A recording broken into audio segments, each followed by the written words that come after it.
All right. So you've all come to hear Barbara Sheklin Davis, author of Advice from a Parkinson's Wife, 20 Lessons Learned the Hard Way. Barbara was, for 27 years, head of the Syracuse Hebrew Day School. She is former editor of the Jewish Educational Journal and professor emerita at, I practiced saying this, Onondaga Community College in Syracuse. During her long career, Barbara has authored several books. We asked her here today because one of those is Advice from a Parkinson's Wife, about her experience caring for her husband, Leslie, over the 20 years he had Parkinson's disease. I first became aware of Advice from a Parkinson's Wife when a Stanford support group member raved about it. She so greatly appreciated that Barbara had put onto paper the very things that she had been thinking and feeling and struggling with as a spouse of somebody with Parkinson's disease. There are tips at the end, if you haven't read the book, tips at the end of every chapter to help caregivers cope better. And even the tips that simply provide you with a different perspective are tremendously helpful.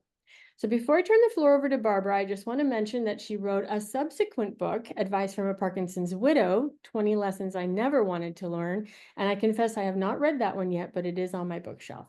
So we will have time for questions after Barbara's presentation. So please put those in the chat and we'll get around to them at the end. And so Barbara, please share your insights with us on being a Parkinson's caregiver. Thank you very much, Denise, and thank you everybody for coming. And if the technology works properly, I wanted to introduce you to my husband. This is my husband, Leslie Davis, PhD. He had a doctorate in chemistry. He was a very bright man. On his gravestone, we wrote, "Before Google, there was Dad." There wasn't much he didn't know. He was a composer, a musician, a magician, a photographer, a teacher, and a chemist. I met him when I was 14. We were married when I was 20, and we were married for 55 years. For 20 of those years, he had Parkinson's disease. They say you don't die of Parkinson's, you die with Parkinson's. While that may be true in a medical sense, it is not really true. Parkinson's is a killer. It will kill the person you love, and it will kill your relationship, and it will kill you if you let it. Parkinson's is a deadly, incurable, neurodegenerative disease that never goes away and slowly but inexorably eats away at your life, creating situations for which you are unprepared and which make feelings of hate and despair overcome feelings of love and hope. Parkinson's has no redeeming features. My husband, who had the disease for 2 decades, I too learned to despise Parkinson's with a passion.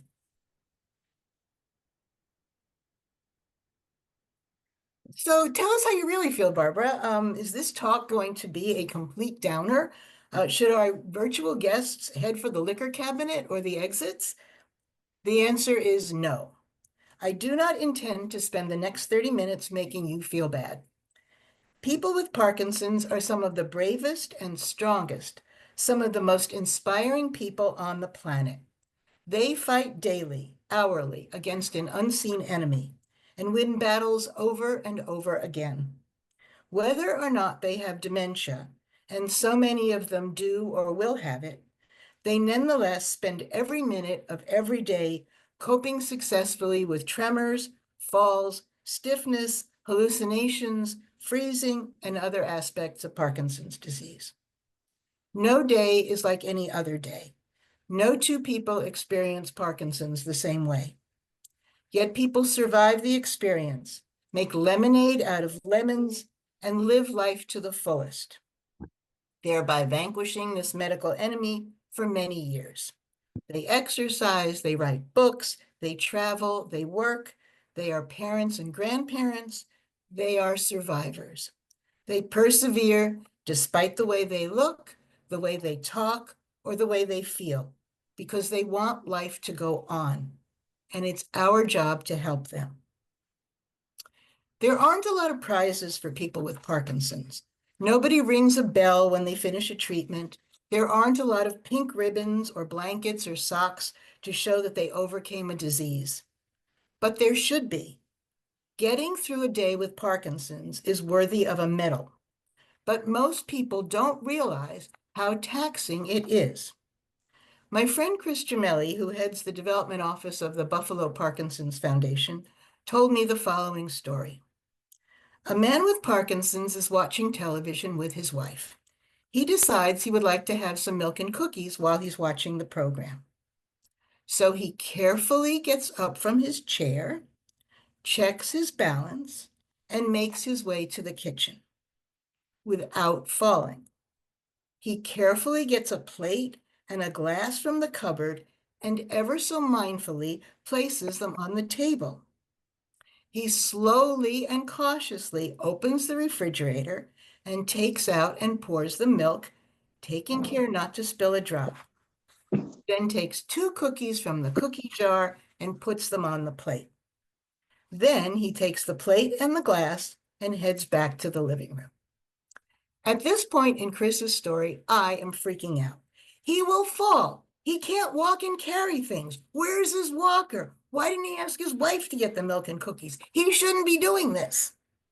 However, the man successfully crosses the threshold from the kitchen to the living room, watching out for the line where the tile changes to carpet, goes back to his place, puts the glass and the plate on the side table, and slowly sits down on the sofa. Success, triumph, he did it, hallelujah. And then his wife says, Sam, you left the light on in the kitchen again. It's hard for people without Parkinson's to imagine or understand what it is like to have it. It is actually hard for people with Parkinson's to understand what it is like. My husband loved to eat out. He loved having a different cuisine every day. Chinese, Thai, Italian, continental, Middle Eastern, French, seafood. You get the picture. Eating out was a good thing because I certainly wasn't able to cook all of those things. Now let's see if I can make this work. Okay.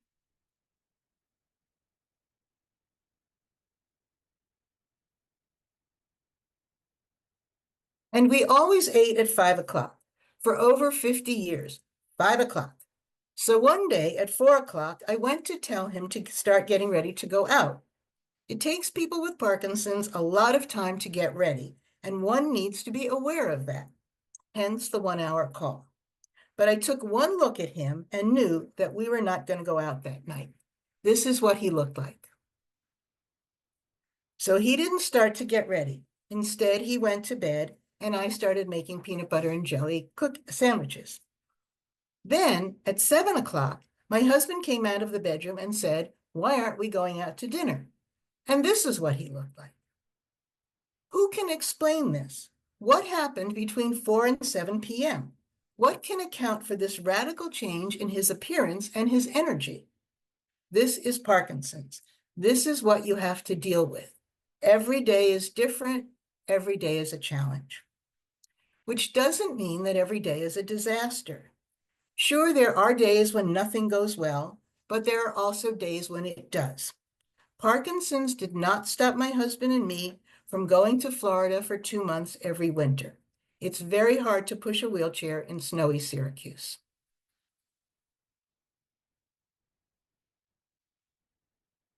Or from going on a cruise to Alaska. Sure, we had to make some modifications. Sure, we had to take his limitations into account when planning. But we did it, and we had a wonderful time, and we made wonderful memories.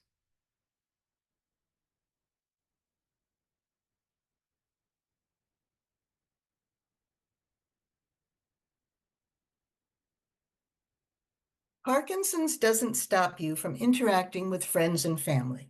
In fact, Parkinson's makes you realize just how important friends and family are, and it helps you to distinguish true friends from fair weather friends.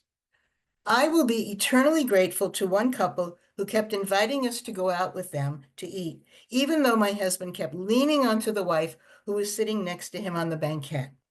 And I will always cherish another friend who always made it a point to ask Leslie's opinion about current events or other topics, even though my husband was sitting there looking like he had no clue or interest in what was going on. He did, of course, but his facial masking did not show it. And the friends who didn't mind that he drooled and dropped food and took a very long time to finish a meal.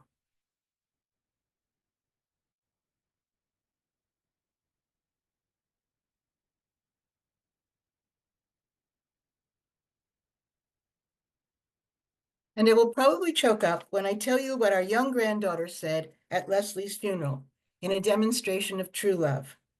She said, "Some people stare or get embarrassed when they are around someone different, but I'm not with my grandpa. I'm proud of him. I love you, Grandpa."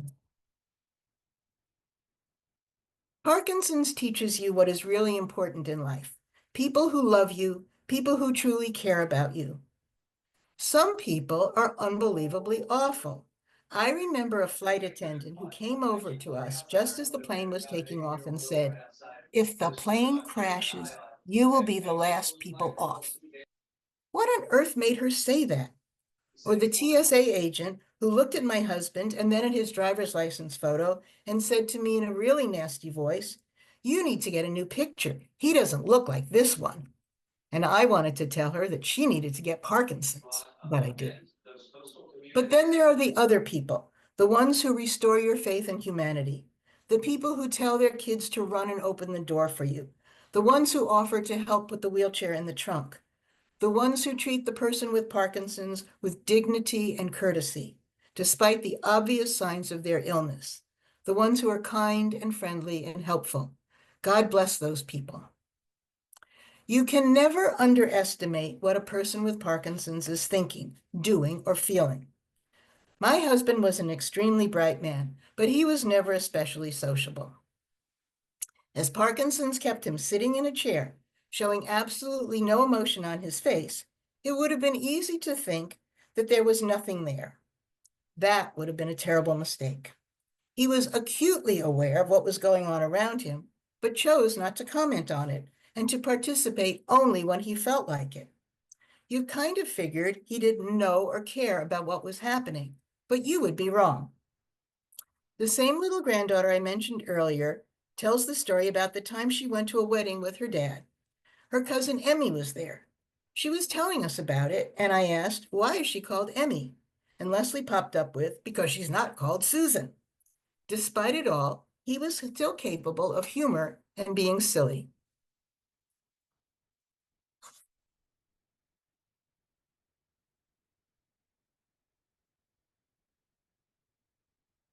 Grandchildren, nieces, nephews, or the children of friends are extremely important for a person with Parkinson's. The kids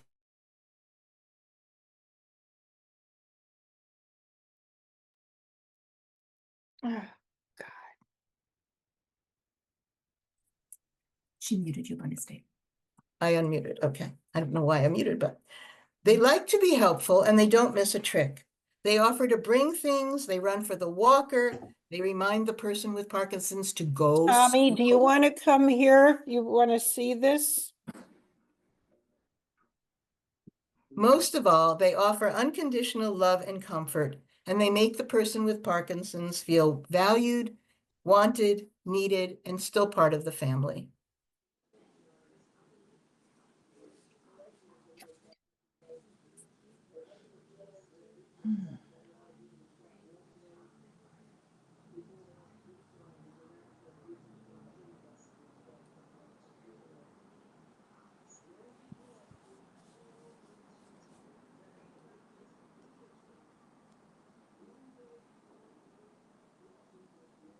It doesn't matter how ill the person with Parkinson's is, they still matter to the children. Another of our granddaughters reported that when she was in the first grade, there was a thing called mystery guest reader. Every day of the week, Miss Smith would give us a clue about who the reader was, and this time it was Grandpa. At that time, Grandpa was very ill, so he couldn't come in, she said. My mom videoed him reading the book, and they played the video of him at school. Even as ill as he was, he wanted to take part, and it meant so much to her to have him be there virtually.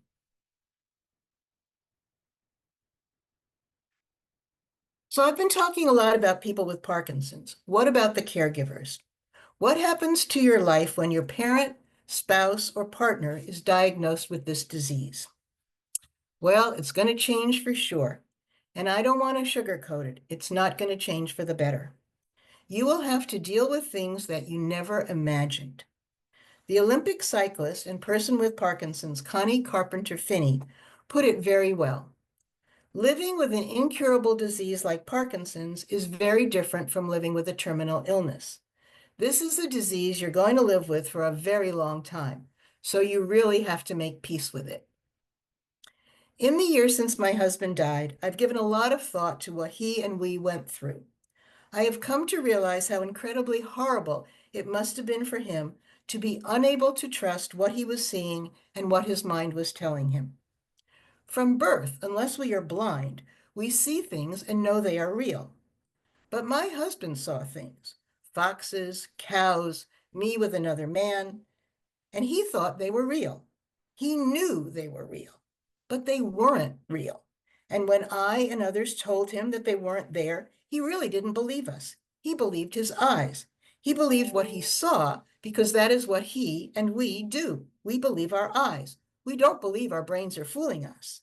And how scary it must have been when he saw these things, believed these things, and yet we were all telling him that they weren't true. What could he believe if he couldn't believe his eyes? He must have been terrified. I will tell you about one of the most awful incidents of our Parkinson's journey. It was a Saturday, no doctors available. My husband had been acting strangely, so I took him to the emergency room, but they found nothing wrong. So he went to our daughter's house for a family dinner. On the way there, he pointed out the little foxes on the side of the road. Of course, there were no little foxes there, but it seemed harmless, and we had a lovely time with the family. When we got home, there was a message on the answering machine from the emergency room that Leslie had a urinary tract infection and that a prescription had been sent to the pharmacy. Sunday morning, he had breakfast and he seemed fine. I settled him in his chair in the living room and said I would just run to the drugstore to pick up the prescription. No problem. I returned home 20 minutes later, and my husband, who never, ever used a four-letter word in his life, said, "Who the fuck are you?" Terrified, I replied, "I'm your wife." But he grew angry and said, "No, you're not." I had my phone in my hand and started to use the camera to document his behavior, but he grabbed it out of my hand and threw it across the room. "You're trying to kill me," he said, and he ran into the bedroom. I called 911. To make a long story short, it took 5 big, strong men, my son-in-law, 2 police officers, and 2 EMTs to grab my husband, who had Parkinson's, who ran out of the house when they arrived, and wrap him in a blanket and strap him to a board to take him to the hospital. He was yelling that he was President Obama and that people were trying to assassinate him. He was so wild and so violent that they had to call the hospital for permission to give him a sedative to get him into the ambulance. At the hospital, he was yelling and throwing things. I kept saying, "This is not my husband. He doesn't act this way. There's something wrong." They did spinal taps. They didn't know what was going on. They did other tests. Finally, somebody gave him 4 blue pills. I don't know what they were, and he calmed down. We never got a diagnosis.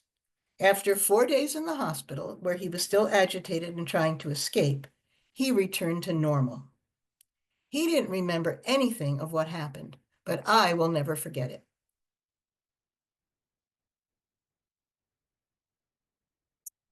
My goodness, what do we have here? This is definitely not my... I'm sorry, but something has happened to my screen share. Can you, Barbara, this is Robin. Can you try sharing it again, maybe? I I shall. still see your video. There we go. Okay.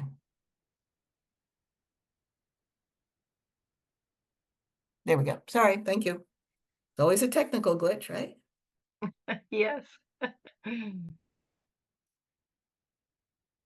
Okay. Thankfully, we never had another psychotic episode, but I've heard of many people with Parkinson's who become violent, even though they were never like that before.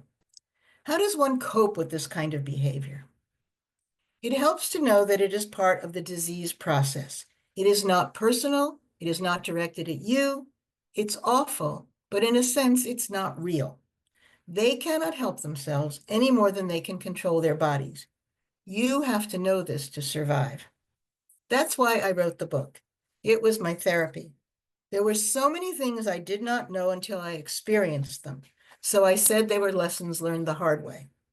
I hoped that by writing the book, I could spare others the pain of not knowing that these behaviors were Parkinson's and not the person with Parkinson's. It took me a long time to realize that the reason my husband took so long to go to the bathroom or to get dressed or to do something that should have taken 2 minutes and was taking half an hour was not that he was trying to annoy me, but that time for a person with Parkinson's has a very different dimension than for a person without Parkinson's. I had to do a lot of research before I found that out, and before I found out that falling was inevitable, no matter how hard I tried to prevent it from happening, and that no matter how charming and willing my husband was to do the exercises the physical therapist helped him with when she was there, the minute she left, he threw the instructions away and vowed he would never do them again. And that he was keenly aware of people who did not respect his integrity and of paid caregivers who were too bossy. That he knew who he liked and who he did not like. And no matter how disabled he wasn't going to put up with nurses or aides who were not kind and thoughtful, even if they were efficient. Having Parkinson's changes a person, but it does not change their inherent humanity. Even though they may not be able to feed themselves, walk, speak, make love, even smile, they are still people, and they still need to feel good about themselves. That may be one of the hardest parts of being a caregiver. You have so much to do, so many things you never expected to have to do, so many things you weren't trained to do. And frankly, you don't really get the appreciation you feel you deserve. Then you feel bad about yourself because you know that you are, generally speaking, relatively healthy. You can feed yourself and walk and speak and smile and go out of the house. You don't have the right to complain. But you also do have the right to complain, even though, number one, nobody wants to hear you, and number two, you feel guilty about complaining. And the one person to whom you used to complain, the one person on whom you unloaded every time you had problems, is the very same person about whom you want to complain. This is the true definition of a conundrum. I want to talk a bit about self-care for caregivers. The term self-care is a very 21st century term. Self-care is defined as the practice of taking action to preserve or improve one's own health. It is even further defined as taking an active role in protecting one's own well-being and happiness, in particular during times of stress. In an earlier age, self-care was not a thing. Selflessness was a thing, and its opposite was selfishness.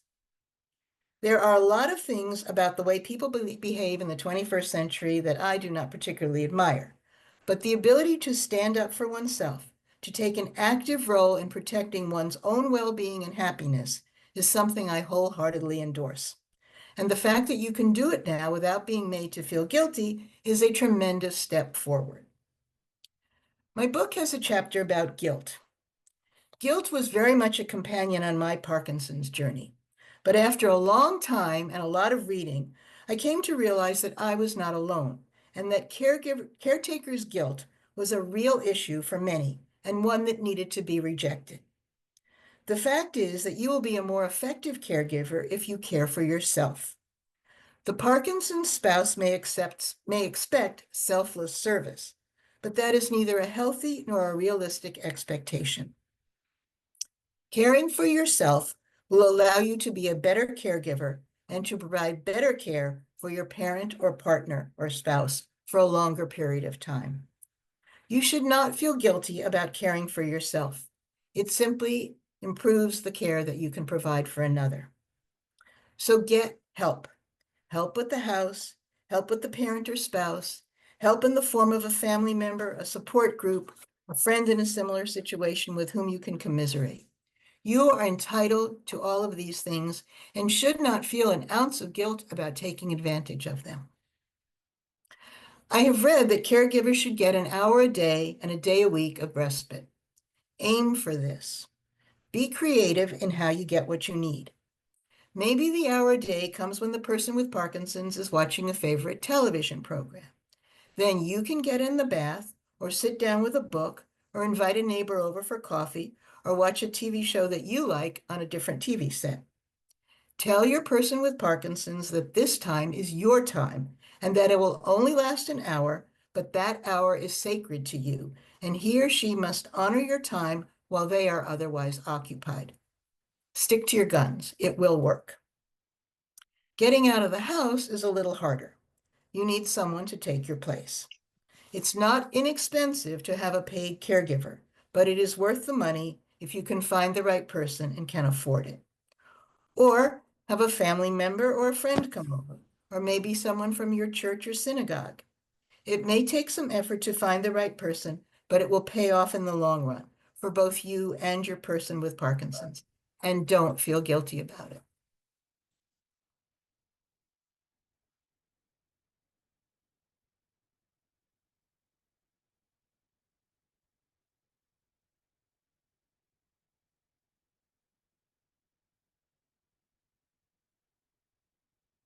It's hard to escape the guilt. I did not speak at my husband's funeral. Instead, I wrote the book. Then I felt guilty publishing it, like I was betraying him in some way.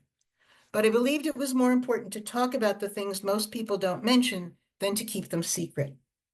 There is so much the doctors don't tell you, either because they don't know, or they think it is not their place, or sadly, maybe because they don't care. When we went to the neurologists, they put Leslie through their paces. Touch your nose, stand up, sit down, walk down the hall, wiggle your fingers. I'm sure you all know what I'm talking about. But they never inquired about his moods, his behavior, his sleep, his fears, his coping. I guess because there was little that they could do besides write prescriptions. But as far as I was concerned, those visits were a waste of time. I don't want to repeat today all the things that I put in the book. Many of you, I hope, have read it already, and I'm hoping that those who have not will want to do so. I am not a doctor. I have no special knowledge. What I put in the book were my experiences and what I learned through 2 decades of research about those experiences. It is no exaggeration to say that writing that book is probably the best thing I've ever done in my life, besides my family, of course. Because when I read the customer reviews on Amazon, I know that I have helped many people cope with the challenges of Parkinson's caregiving. But I was asked to tell you some of the things that are in the book. So I will start with chapter 1, which is called Anosognosia. Crash! The whole house shook. I ran to the bedroom and found my husband on the floor. He had fallen off the bed as he dozed off watching TV. I'm all right, he said groggily as I got him back up. Do you want to go to sleep? I asked. Yes, he answered. So I tucked him in. Getting up in the morning, I saw that the lights in his room were on, but I needed to go to the bathroom first. As I headed back to his room, I heard him calling, Barbara, I need help.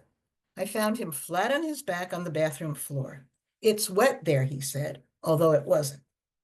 I got him to his knees and he pulled himself up using the handrails. I changed him and put him back in bed. 2 hours later, I was working on the computer and again, crash! I opened the bedroom door and found him face down on the carpet. I'm okay, he said.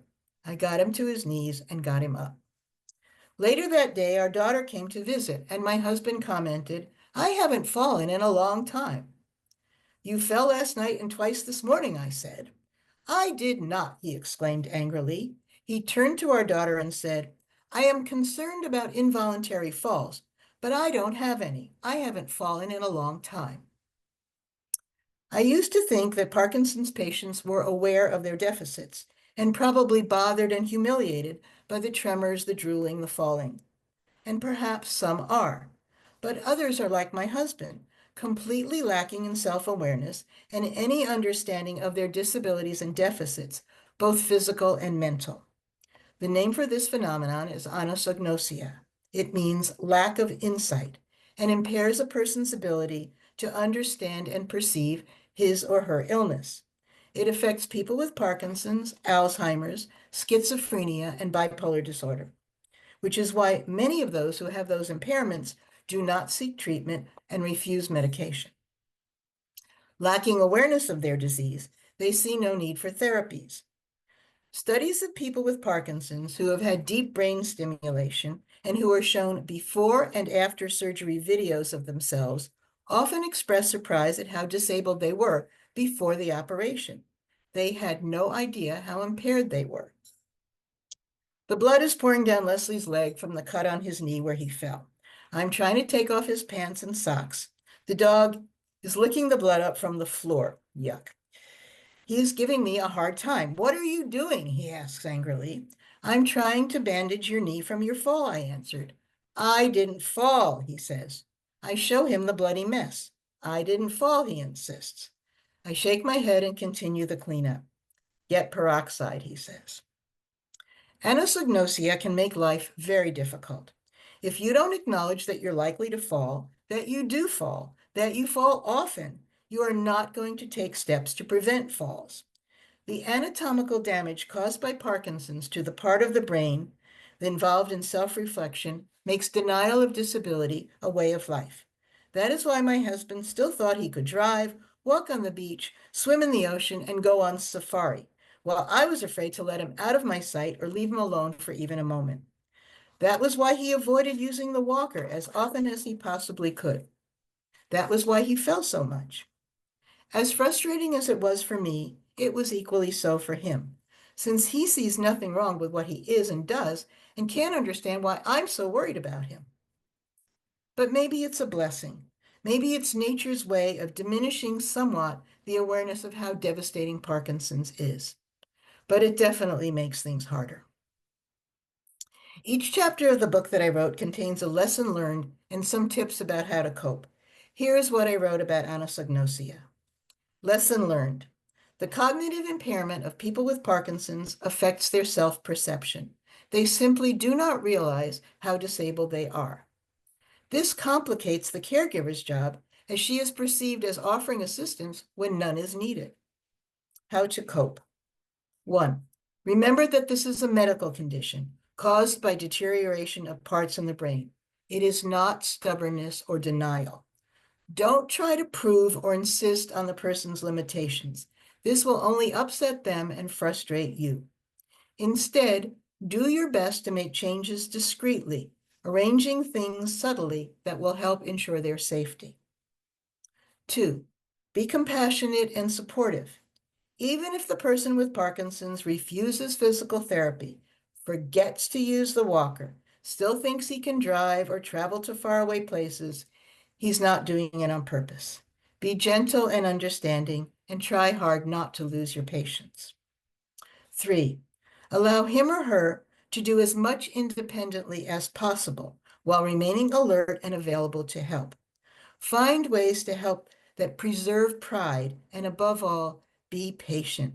You understand what he or she is going through, even if they don't. So now I come to the end, and here is how it went. You're going to be a widow, Barbara, the doctor said. My heart stopped. My husband had had Parkinson's disease for 20 years. He had had a kidney transplant. He had dementia. He was not a well man. I was a full-time caregiver, having retired from a much-loved job to take care of him. But he was not going to die. I was not going to be a widow. No. I left the doctor's office in shock. No matter how difficult caregiving was, no matter how much I grieved the loss of the life we used to have, no matter how much I railed against the awfulness of our situation, I was totally and completely unable to grasp that he might succumb to his ailments. I was fighting too hard. I was doing too much. I would not let it happen. Things got worse, and I fought harder, did things I never thought I could do, brought in help. I didn't want him to die. Even though he was not the man I married, he was still the man I married. I loved him. I wanted to fix him, cure him, take care of him. But ultimately, I could not save him, no matter what I did. My only consolation was that he seemed to be at peace, and he slipped away without pain or anguish, and left me with my pain and anguish. Not right away, of course. There were things to do, and people came, and for a week I was distracted. And when they left, there were other things to do, financial things, changes of ownership, notifications, thank you notes. There were lots of things to do, especially during daylight hours. The nights were harder. During my husband's illness, I had moved out of our room and slept in an adjacent room. I could not return to our marriage bed when he died, not only because he had suffered so much in that bed, as because he was no longer in that bed. How could I sleep alone in a bed that I had shared with him for over 50 years? Not that I could sleep in another bed either. After years of listening in my sleep for him to move around or wake up, I found that I didn't sleep any better when he wasn't there. I was still listening for him, still waking and thinking I heard him call for me. Because the fact is that no matter how difficult it is to never have a restful night's sleep when he was alive, I missed that when he was gone. I wanted to hear him snore or cough or call. I wanted him to be there. But he wasn't, not at night, not in the morning. I read a book called American by Day by Derek Miller, which described a young girl's reaction to her mother's death, noting that it did not upset her so much that her mother died, as much as it baffled her that her mother would continue to be dead each morning. That was exactly how I felt. I knew he was gone, but each morning I wanted him not to be gone. It was as if death and the funeral were something we had to go through, but now that they were over, I expected things to go back to normal, to be the way they were. But they never would, and it hurt a lot. So I want to say to you who are caregivers, your job is extraordinarily hard. No one except another caregiver knows what you are going through, what you have to do. In some ways, it is a thankless task, but in other ways, it is the most meaningful thing you will ever do in your life. I would give anything to have my husband back, even with all the difficult things that caregiving involved, the things I wouldn't even tell people about. You probably know what I'm talking about. So I won't tell you to enjoy the rough ride, but I will tell you that the rough ride is something that ennobles you because it gives your person with Parkinson's what he or she desperately needs as they struggle to live with this dreadful malady: care. Nobody is going to give you a medal for caregiving or nominate you for sainthood. But I'm going to tell you that you deserve a lot of medals as well as sanctification, and that you can know in your heart that you are providing the most loving and vital service to another human being that can ever be provided, even if you are sometimes resentful, angry, exhausted, and on the verge of giving up. Don't. No other illness involves as much physical and mental deterioration as does Parkinson's. This was not always well recognized. For too long, Parkinson's was considered a disease characterized by tremors, rigidity, slowness of motion. Only recently has the complexity of this neurodegenerative disease come to be recognized. There is now increasing awareness that Parkinson's is a systemic disorder with many non-motor symptoms, such as sleep disorders, sensory and cognitive impairment, dementia, and psychosis. Parkinson's care partners have had this knowledge for far longer. Everyone else is just catching up. If you are a Parkinson's caregiver, you are a member of a club that nobody wants to join. But it is a club of strong women and also of strong men who have found and continue to find ways to serve and to survive. The end will come, and when it does, it may not bring relief, even though you think it will. You walk around the house and he or she is not there. They were so sick and so present all of the time, and now they are not. Nothing feels the same. You look at the boxes of bandages and diapers and bibs and walkers and the bottles of pills and the tubes of ointments, all so much a part of your daily routine for so long, now just sitting there, reminding you of your loss. These things do not bring you happy memories, only sad ones, tragic ones. No matter what you do, no matter what you did, you could not save them. Ultimately, you failed and death won out. But I want to say to you in closing that you didn't fail. You are warriors. You are brave. You are strong. You are tireless. You are kind. You are loving. You are giving. Doing this is hard. really hard, but you will keep going because you have to. Whether you are able to care for your person with Parkinson's at home or whether he or she has to go to a nursing home, you will still be there for them. You will still care because you are a caregiver, a care partner, and that caring is what they desperately need.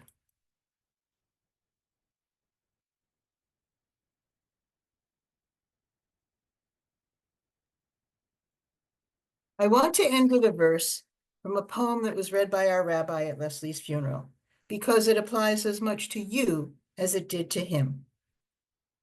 It is not our purpose to live forever. It is only our purpose to live. It is no added merit that a person lives long. It is of merit only that their life is good. And there is no better life than that of a Parkinson's caregiver. Thank you for what you do, and thank you for being here today. It's wonderful, Barbara. Thank you, Thank you so much Barbara. for putting that together. Thank you. Let's see, I'm going to ask everyone to stay muted and put your questions in the chat. I had just a couple of, start with some fluffy questions, as I'm curious, because you said that you didn't get a lot of help from the neurologist. And then later you said that their instructions, their information has come a long way, so that they're more aware of all the non-motor symptoms. I wonder how long ago Leslie passed away. 5 years ago, almost 5 years ago, last week. 5. Yeah. Yeah. I would say in the last 5 years, you're right, there's been a lot more education among the Absolutely. neurologists. Yeah. The other thing along I those found lines. was that gerontologists were very helpful Yeah. because Yes. they just do a lot more than the neurologist did. Yeah. Yeah. Did his kidney transplant have something to do with the reason he died? No, interestingly enough, he had Parkinson's before he got the kidney transplant, and one physician locally said that he would not give him he would not do a transplant because he thought it would increase his tremors. But then we went to Albany Medical Center and they said Parkinson's would have no impact on the kidney transplant, and they were completely correct. It had no impact at all, and he had the kidney for 15 years. Yeah, wonderful. I'm glad he was able to do that. So were we, yeah. Yeah, yeah. So I know that you told me that you didn't want to join a Parkinson's support group because you didn't want your free time to be obsessed with Parkinson's in addition to your daily tasks. But and you obviously you did so much. Did you read books by other Parkinson's caregivers? Did you find any at that time? I did not when I started. No, in Yeah. fact, that's why I wrote mine. But I will say that I know that for many people, a support group is invaluable. Mhm. I've even spoken before a couple of support groups, and I know that those people have a bond. I have one friend who joined a support group when her husband was alive, and then after he passed, she stayed with the group because she had found friends there and wanted to support other people who were dealing with this. So that was just my personal thing. But I certainly would suggest that if other people find that to be useful, that they go for it. Yes, yes. And Stanford runs, I think, 6 Parkinson's caregiver Wow. only groups. And so a lot of people are unaware that caregiver only groups is a thing, because a lot of Parkinson's support groups are either for people with Parkinson's or mixed Parkinson's and caregivers. But even they are becoming aware that it's good to have some time to for caregivers to express their true sentiments without having the person with Parkinson's in the room, because they don't mean to be hurtful, but you can imagine how a spouse might take that. So they'll do maybe a joint meeting with a speaker or something, and then separate the people with Parkinson's and the caregivers into different rooms. So that, I think, is an excellent way to do it. I had a couple of other questions that came in over the week before coming up to this, and one of the ladies wanted to know what helped you cope on the bad days. There's something called a screaming pillow. You can find one on Amazon. Oh, It's very helpful. You just scream into the pillow. yeah, that's good. That's good. Really. I have also heard too, I heard a study, probably a PhD candidate, who said that um, if you if you need to talk to someone and there's not a friend available, you're in between support group meetings, just talking to a stuffed animal or the four walls and getting it all out in complete sentences can really help you feel a lot better and think through any challenges that you're facing. And when you put it into complete sentences, you can really hear and think it through properly. So Right. yeah, I can screaming write a pillow book. and then talk it out, read that book, scream Right, at the right, book. write the Yeah, book. right, right. Um, and then another person asked if you have any tips for navigating those personality changes. I think you just have to remember that it's the disease, it's not the person. And it's hard sometimes. It's really, really hard sometimes. But you have to remember that inside there's still that person that you love, and they don't. It's hard. That's probably one of the hardest parts, and I don't know that there's any way to deal with it other just to remind yourself that it's Parkinson's. It's not the person with Parkinson's Yeah, that's changed. yeah, They're yeah, still in there in some way, and it's just one of the hard things to deal with. Yeah. right. If you're not looking at your chat with respect to our last uh, question, somebody said, my journal always listens. So Yes, yeah, right, scream, right. talk to a teddy Good bear, your point. Yep, journal. beautiful Yeah. point. Let's see. So another tough one that you may not have an answer for. Knowing what you know now, what is your number one advice tip to newly diagnosed couples? Read the book.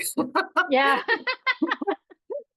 Do Um, you think it would be scary though, newly so diagnosed with yeah, this is actually in the reviews on Amazon, there are people, I think probably in the early stages who find the book scary and depressing and don't want to read it. So don't read it right away. yeah. There are resources for newly diagnosed people. But I have to say that in our case at least, didn't get it's a gradual process, you know. Mhm, mhm, So at the beginning we could still do things. We could, you start to see little things, but again, it helps you know who your real friends are and who your friends who aren't true friends are, and your yeah. family, should always, hopefully be there for you. It's a process, and the one mistake that I made, because Leslie, it was 20 years. So at one point I retired from work, and then I had to go back because the replacement didn't work out. And I thought, well, good, we could travel more because I'm going to make some money and we could travel more. But in those 2 years, we lost the ability to travel. He just couldn't do Mm, it anymore.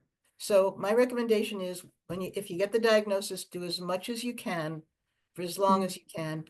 Don't save money for the future. Don't put off the travel. Do it while you still can and you can still enjoy it. I mean, when we mm, took that cruise to Alaska, it was nice, but one of the things that Leslie couldn't do was we couldn't eat at a buffet where he had to serve himself. I mean, mm, I would mhm, serve him, mm, but he couldn't handle carrying the tray and walking. So it was right. it was a little thing, but as I said, the trip was still wonderful and amazing, and Mm, we had a wonderful time. yeah. Kind of along those lines, someone just put in the chat, it would be so nice if there was a kit that families received upon a Parkinson's diagnosis to help understand and prepare. Um, Delays in acceptance can be very impactful, especially if cognitive decline sets in. What would you put in a kit for newly diagnosed people? That's kind of the same question, but It is in kind a of, different twist. I would probably put, the one mistake that I made, and they talk about the stages of Parkinson's. Hmm. And everybody wants to know what stage is this person in. I don't know that that's a valid thing because that you can't, it's not exact. It's not an exact Yeah. thing. And So maybe we need to write another book. Maybe I should for advice for the newly diagnosed. But we lived at the beginning, you know, as I say, it wasn't that debilitating in the beginning. So you Right. get the diagnosis and you can still keep going ahead, that you just kind of have to adjust little by little. Mhm, mhm. And I remember when I told him that I wouldn't drive with him anymore because I just, you know, and I got angry. I said, you know, if you kill yourself in a car, it's one thing, but if you kill somebody else because you're not driving properly, I can't deal with that. So you know, it wasn't friendly, but he drove for a number of years after the diagnosis. It doesn't end your life. It doesn't, when you get the diagnosis, it doesn't stop things. And as Right. I say, for everybody, it's different. So Yeah. yeah, I think maybe that's the advice we need to give people when they first get diagnosed, that, You know, you know, you're so right. I met a couple at a conference just before COVID, and they were working diligently with the Parkinson's Foundation because they felt like they were so slammed when they heard that diagnosis, and they didn't know what it meant. And mhm. after living with it for a while, they approached the Parkinson's Foundation and they said, you know, the website for Parkinson's Foundation should really say, don't make any big decisions for a year. See what this Mhm. is all about, learn, experience, just kind of sit with it for a year before you change your job, decide to retire, sell your house, anything enormous like that. And I think that advice is now on the newly diagnosed page for Parkinson's And Foundation. there's a lot that people can do with, you know, a physical therapy and exercise. It's not something my husband ever wanted to do. Yeah, But you know, I know it's very beneficial for a lot of people. yeah, yeah, totally. The exercise is huge. So we have a question here. Folks don't feel comfortable talking about the changes in your sex life or intimacy with Parkinson's, and you discussed a bit about that in your book, kind of not in any level of gory detail, but yeah, do you want to share with the listeners today any thoughts on that subject? It's kind of hard for me to say because I don't know that we can generalize from our experience. But I know that True. people can continue to have a loving relationship. It may not be the same as it was when you were young. Hmm. Um, Hmm. but there's no reason why love stops when you get Parkinson's. You know, people Right. still need to be hugged and held and cuddled um, but I do believe actually that there are articles, and I don't know if there are books, but there are certainly one could research that topic and learn more that would be pertinent to the individual. And we do have a section under symptoms. We have a sexual dysfunction section, and a couple of the webinars on the Stanford Parkinson's website in symptoms under sexual dysfunction are the topics are spoken about by sex therapists, and Mhm. they give you a good way to sort of rethink how you approach intimacy and open communication on the topic Right. between the two of you. So yeah. Let's see. One lady says, my husband had Parkinson's for 25 years. This is the first time I'm hearing about personality changes. Um, I like being convinced you were having an affair. Um, that God. was during the psychosis episode, though, which was one No, time. it was, No? Mm. so there's something called the Othello syndrome. I Oh. wrote about, there's a chapter about it in the book. Boy, when I found out about that, that was so valuable to me. My husband had, and again, I don't know how generally this is, but I mean, it has a name, so it wasn't just us. He Hmm. was convinced that I was having an affair with a rock Hmm. musician named Rick, who drove a white car, and that Rick and I were married in the basement, um, with a lot of people there, and they were all smoking cigarettes. And Rick appeared from time to time in our lives, upsetting him tremendously each time. And of course, Rick did not exist. Um, but Leslie saw him. He had these elaborate stories about my affair. And it's called the Othello syndrome because this jealousy is a symptom of Parkinson's. It's like Hmm. the gambling also apparently is, it has to do with the levels of serotonin or something. Again, I'm not a doctor, I don't know, but that is one of the peculiar symptoms of Parkinson's. It's really helpful to know. And so I guess the question would be, well, how did I deal with it? Well, after I finally realized that it was the disease and not that my husband really believed, well, he really did believe it, but I would calm him down and we would talk, we would just talk about it. And I assure him that I loved him, that Rick did not exist. And eventually he would, he'd calm down and we'd go on with it. But it was really helpful to know that it had a name and it wasn't just him and me, it was something that happens. Mhm. Yeah, I hadn't heard about Othello syndrome.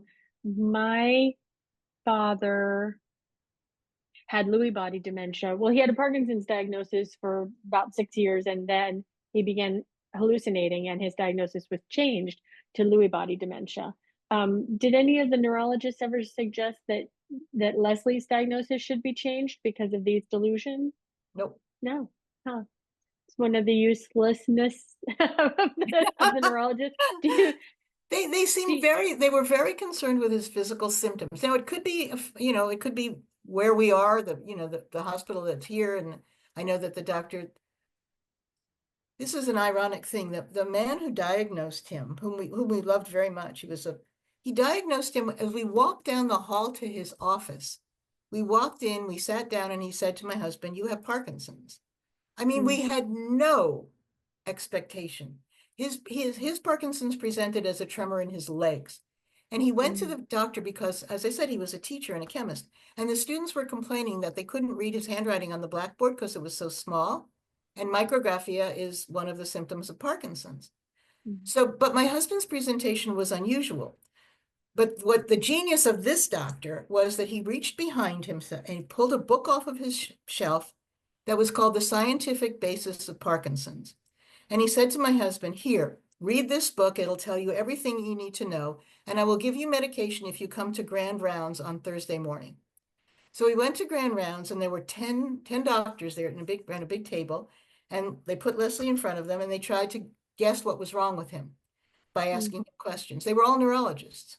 Only one guessed that it was Parkinson's. Nobody else could, because the presentation was funny. It was in the legs rather than the hands, and it was this small writing.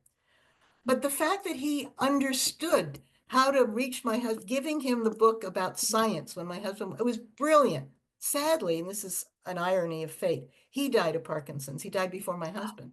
My goodness.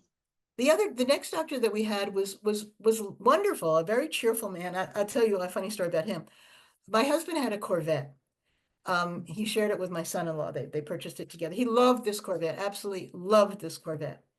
And I'm freaking out because I don't think he should be driving, much less driving a Corvette.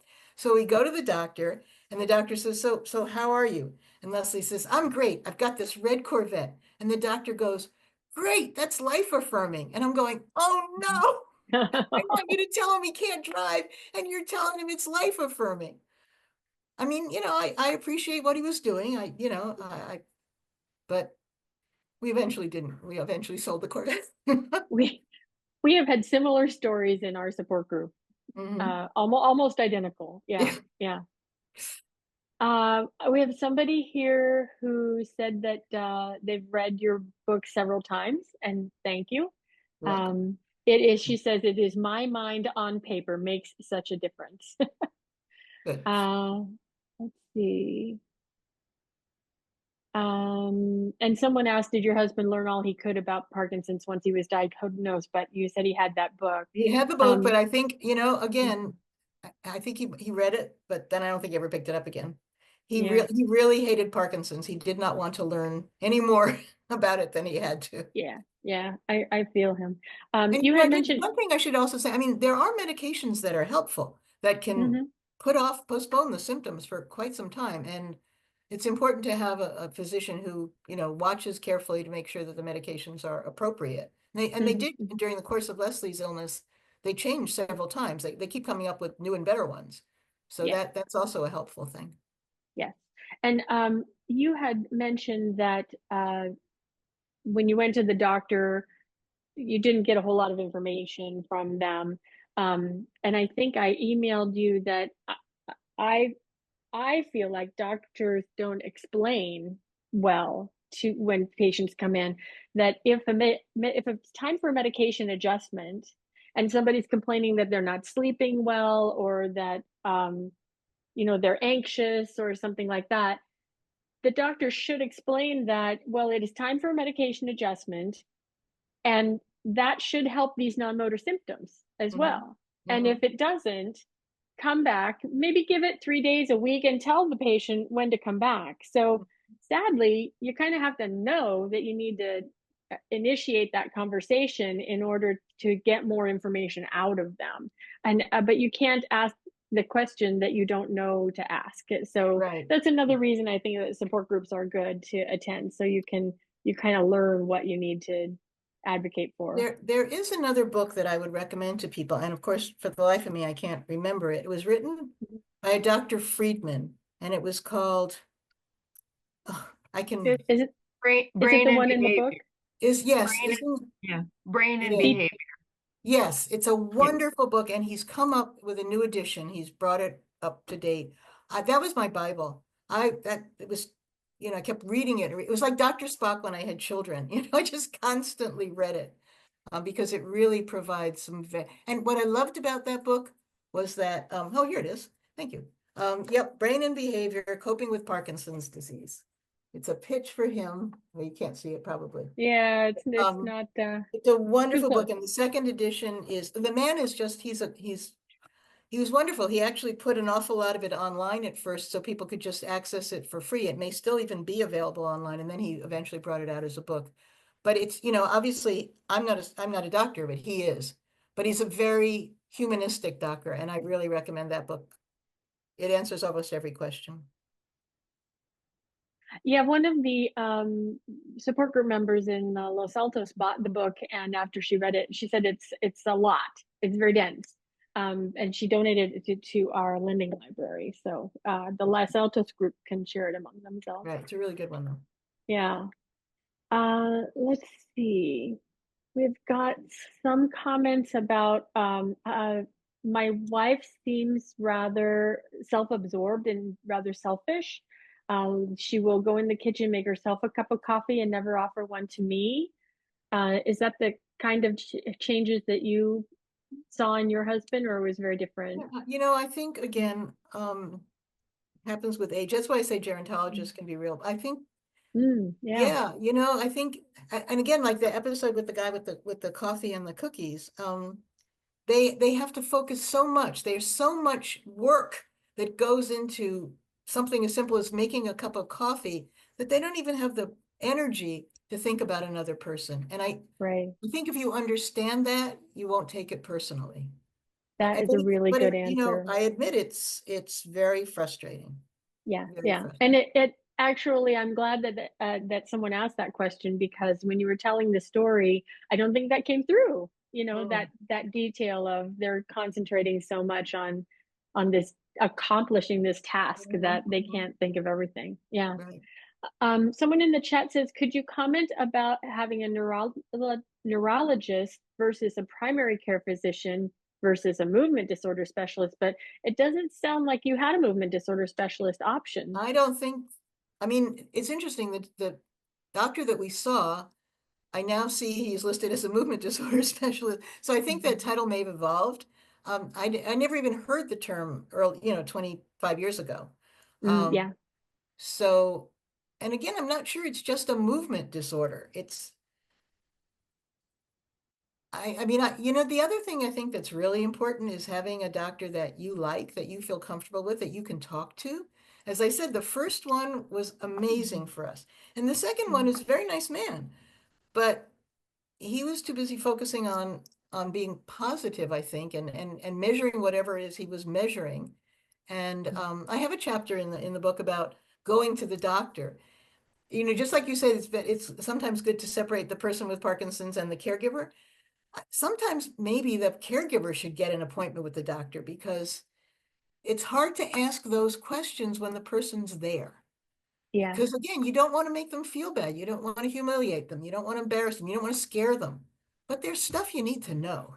And I always felt that I wanted to make an appointment. I didn't know if they would ever see me, I mean, the guy was always Mhm. busy, was tons of patients, and I didn't know whether he would schedule an appointment with the spouse rather than the patient. Right. Um, so Yeah, I that's don't why, know if they will do that either. pardon me, Yeah.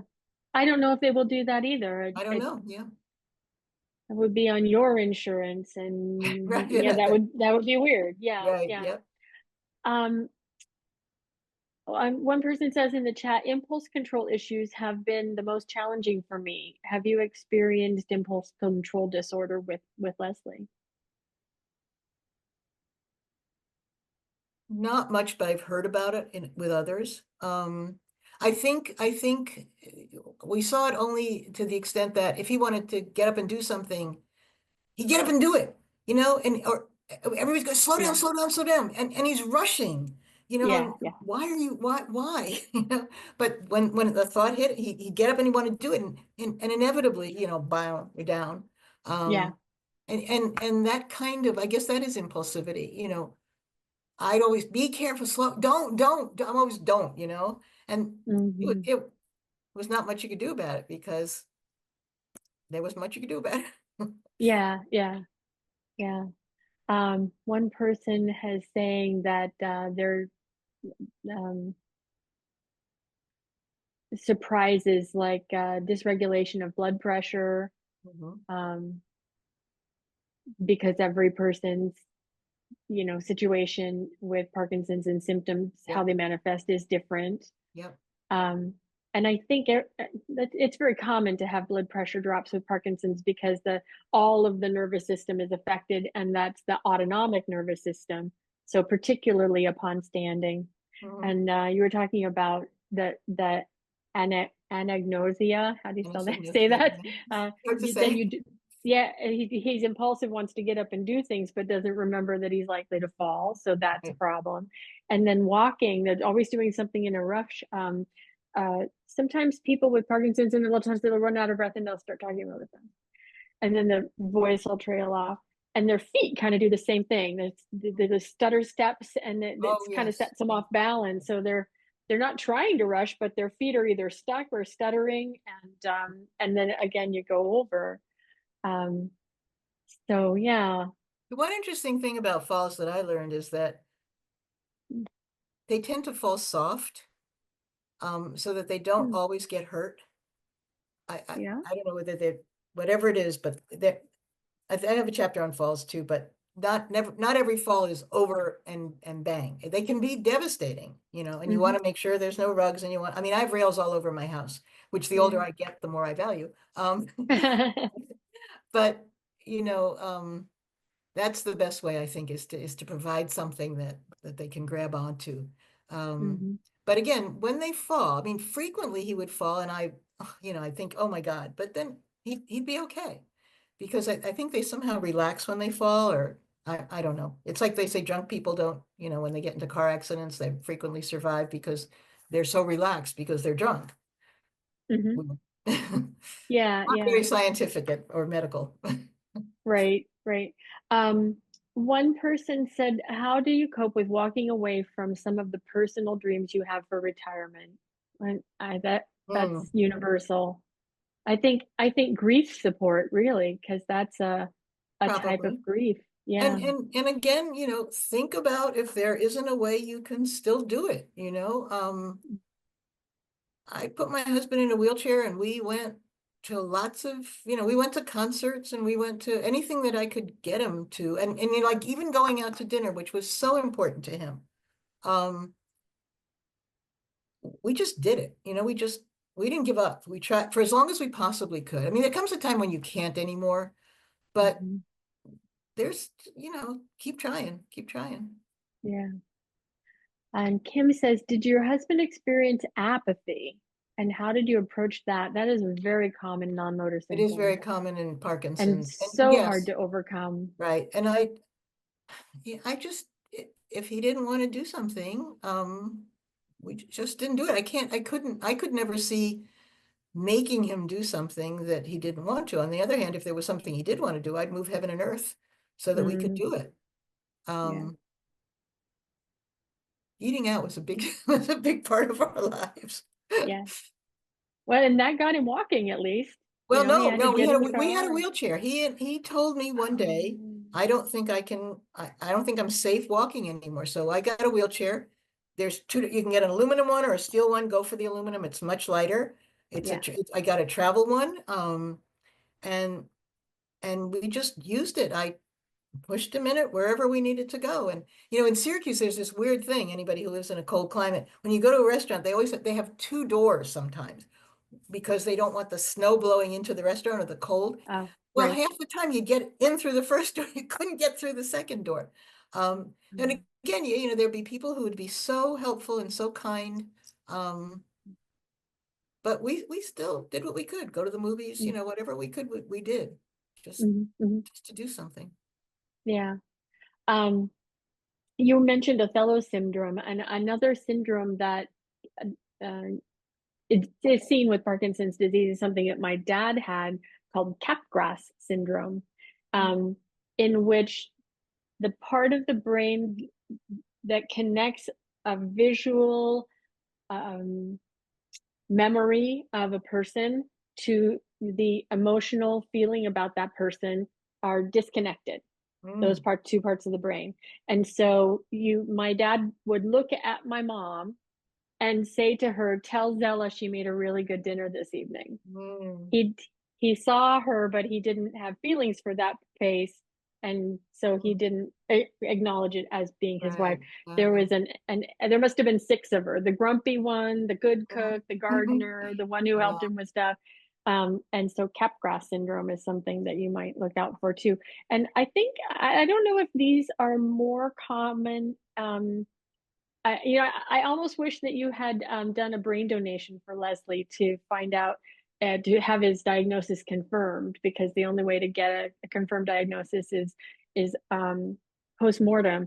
And so to know if there was any Lewy body, dementia signs within him. And sometimes I wish that we had these biomarkers to distinguish between the different disorders. So I think it would help caregivers so much to know that this is not a one-off Othello syndrome. There's more of a constellation that you might experience, and kind of be prepared and connect with other people who have done that type of caregiving, so they have more support and preparation. Yeah. We had just a couple more questions that came in before the event here, and there's quite a conversation going on in the in the chat. People are responding to each other's comments. That's great. The last comment says, "Did your husband consider DBS, deep brain stimulation?" He would have wanted it, but they kept telling him that he should wait. It was too early. And then it became basically too late. Too late. Yeah. No, they would not. He was 77 when he died. So, I mean, it was even the age at which he got the kidney transplant was older than they like to do that kind of thing. And so he basically missed. And again, it could be a factor of the doctors where we're located. So much of this is dependent on where you live and Yes. what kind of medical care is available. I would say if you're not happy or you don't feel you're getting good care, it's worth it to look around. Look out. As I said, he would never have gotten that kidney transplant in Syracuse, but in Albany, there was no question that they put him on the list, and he got it. But had he stayed here, it would not have happened. Right, So. right. The thinking many years ago about deep brain stimulation was that you can do it too early, and it might, as the technology has advanced, they might have changed their tune, and now they're saying that if you're willing, you don't have to wait until you're too old, or that your cognition has failed, because Lori is saying in the chat, DBS can degrade mental functioning, and so they have a screening beforehand to see if they're going to make things worse by putting the electrodes in. Someone was saying, how old is he when he was diagnosed? And I can't do the math in my head. So he was 77 and he had it for 20 years. So it was 50, about 57 57. when he Yeah. was diagnosed. Yeah. And that's pretty young. 57 now, they have entire organizations just for young onset diagnoses that are very active in newspapers and podcasts and Zoom gatherings and speakers. And it's there's so much support that, 20 years ago he wouldn't have found. Right. Yeah. Yeah. So keep the questions coming. We have another 10 minutes if you'd like to go that long. I'll just ask about constipation. This caregiver says, I have to keep reminding my husband to drink water. I wonder if he's stubborn or if it's a memory problem or apathy or all three. What should I do? I resent having to remind him all the time. I think it is a medical issue, all of the above. Also, interestingly enough, the less you drink, the less you feel thirsty, which seems counterintuitive, but apparently that is the case. I would suggest seeing if you can get liquid in a different way. My husband, same thing. He Yeah. just didn't want to drink. He was told how much he had to drink, and he didn't. At one point during this journey, he got some kind of a blood cancer, and which was treatable and Wow. cured actually. But we take him up to the oncology place, and they had to pump him full of fluid before they could even give him the medication. And they would tell him, you need to drink 2 liters, whatever. And all he'd say, my stomach is going to explode if I drink this. Uh-huh. Just didn't want to do it. Yeah, it's just one of those things that makes caregiving hard. But Yeah, I always, you can do ice pops, or there are alternatives. Any yes, form of liquid is good. Yeah. any fruity, juicy fruits like watermelon, Yep. melons in general. And if you have a problem with low blood pressure, you can get away with salty things like canned soups. And Mhm. all of those things have liquids in them that contribute to your overall hydration in the day. Yeah. I sometimes I think that people need a reminder too that there are if they have trouble with that kind of thing, dietitians can help. To give you some suggestions and googling it. Mhm. And somebody says walking 20 minutes a day cured my husband's constipation, and he loves eating cold grapes. I love frozen grapes and frozen mango and frozen bananas. I freeze a lot of fruit. So let's see. So keep the questions coming too. I have one last question that came in beforehand. Uh, the last comment says about constipation. My husband drinks water with slippery elm every evening, and he hasn't had trouble in months. It Good. sounds yucky to me, but if it works, go for it. You can also eat Uh, prunes and apricots and stuff like that. yes, yes. Pears Raisin. have a lot of fiber, and we used to get my daughter had constipation problems as a very young child, and the one thing that she would drink was pear juice from Kern's Nectar. It's like squashed pears and some water mixed in it. Really did the trick along with Miralax. Mhm. Yeah. Let's see. Here's my husband has frontotemporal dementia with Parkinsonism. Apathy was an issue for him at University of Chicago, where he was treated. There's a psychiatrist running a study with cannabis for dementia. He takes 5 milligrams a day of low dose THC CBD around 1 o'clock just after lunch, and it has helped. Evidently, demented brain responds in its opposite to the normal brain. Yet that's the second time I've heard a caregiver say that even just CBD can calm the sort of agitation that can come with cognitive changes. And not even having the THC in there.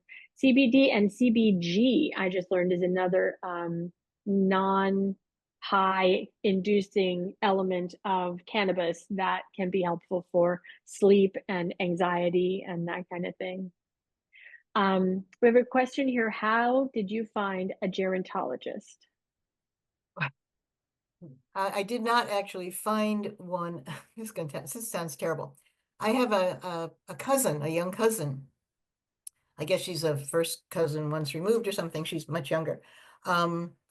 And she came to Leslie's funeral. She lives in Massachusetts, so I never dealt with her. And I was talking to her, and like she's just, it was like eye-opening. Here was somebody who understood everything that I was talking about, had ideas and suggestions, and I'm going, where have you been all my life?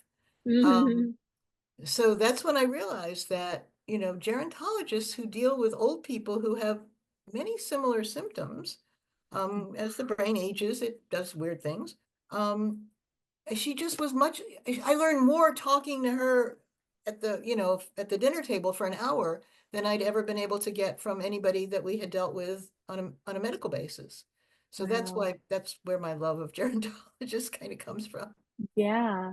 So you didn't plug into one through your clinic. You just called There your is cousin when you literally had only questions? there's one gerontologist in Syracuse. I mean, I hate to Yeah. say it. It's very sad. Yeah. There's only one. Yeah. Um, Geriatricians and gerontologists are in short supply compared to exactly. the number of baby boomers, Yeah, people right, who are turning 65 every year right. and aging beyond that. Any suggestions for ongoing daily nausea from waking up till early afternoon every day? I don't know. Well, I that's think we something would I would have to definitely know, talk to the doctor about that one. yeah, why you're having nausea. And people are sharing in the chat different solutions for hydration and constipation. Um, and somebody wants to know, how do you cope with anosognosia? I can't say well. I think you just have to be aware of it. You just have to be aware of Yeah, it. And as I say, in some ways it's a blessing because they don't know how disabled they are. yes, You do, yes, yes. but it's kind of like it's almost a good thing, Mm, as long as they don't hurt themselves. So you just have to be aware that they're not, why does somebody who falls all the time not slow down, not be careful, because they don't think they're going to fall.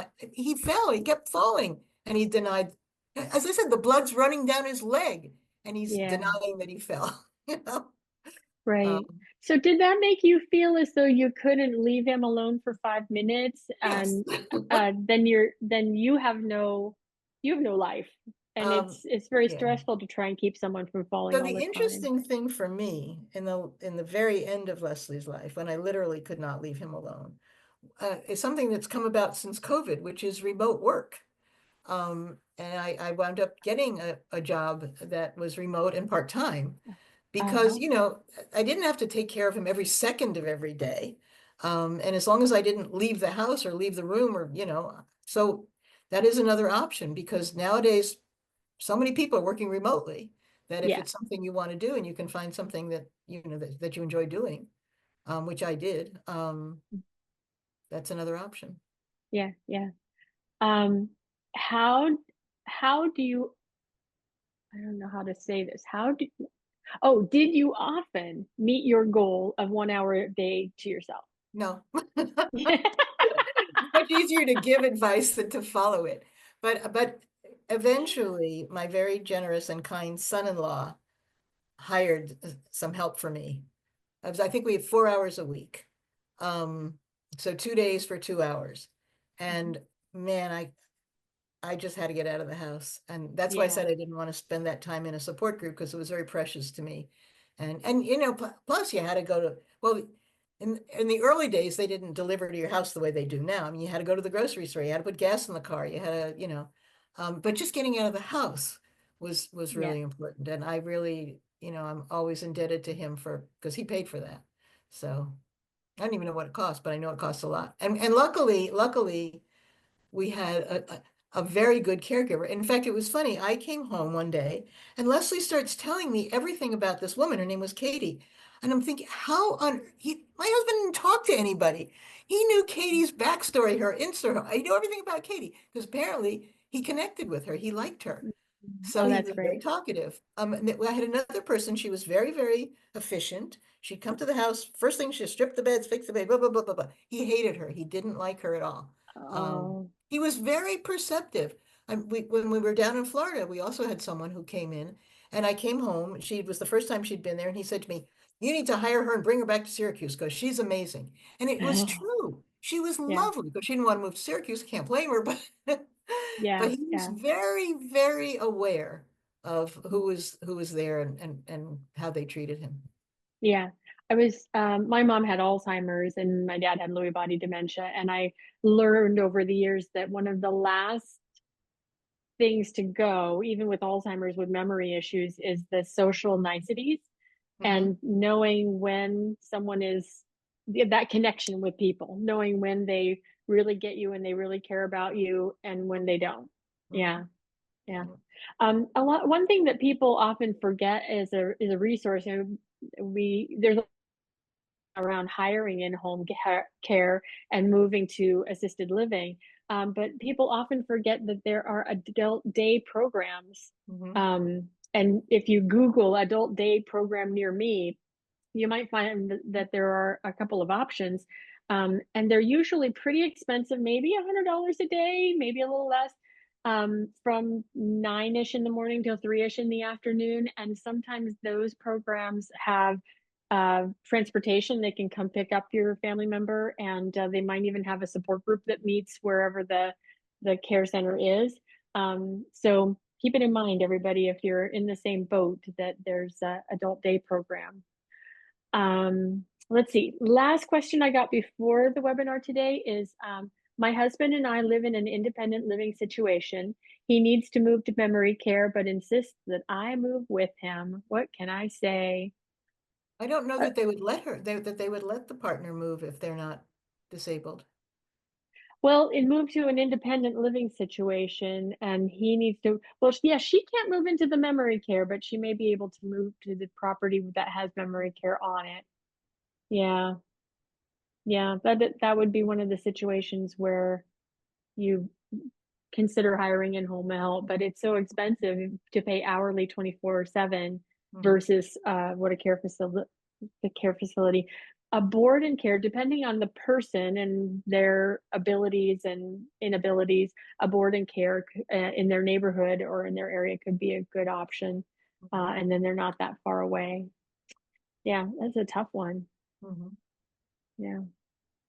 So any more questions to put into the chat? We're just at about 3:30. Somebody's recommending the VA has a good variety of resources.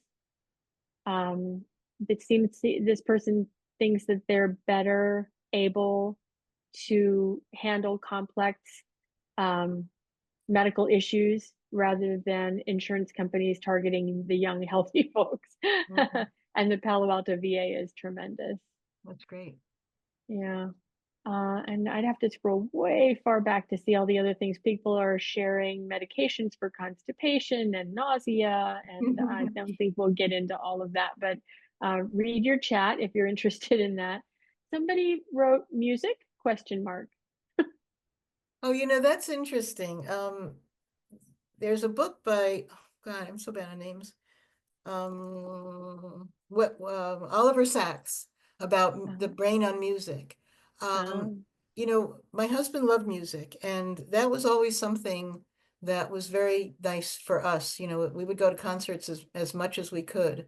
And I mean, I happen to love, I can't even say Alexa, because if I say it, she'll start playing music. Right. But I would always play music in the background for him, because it was very nice. And then there also there are studies that show that if people can move to music in ways that they wouldn't if the music wasn't there. So music is, I think, a wonderful thing to add joy to your life. It can help your gait. Yep. Yeah. For some reason, the brain will, I don't know, sync in time with the beat, and you'll be able to walk without freezing if you have music playing. Well, there's a ton of thanks. And my boss says, and me too, thank you for joining us, everybody. Sorry for the technical glitches. And Hearts and Minds has given my life. Oh, Hearts and Minds is a day program, has given back one of the attendees her life and time to take care of herself. Thanks for the photos.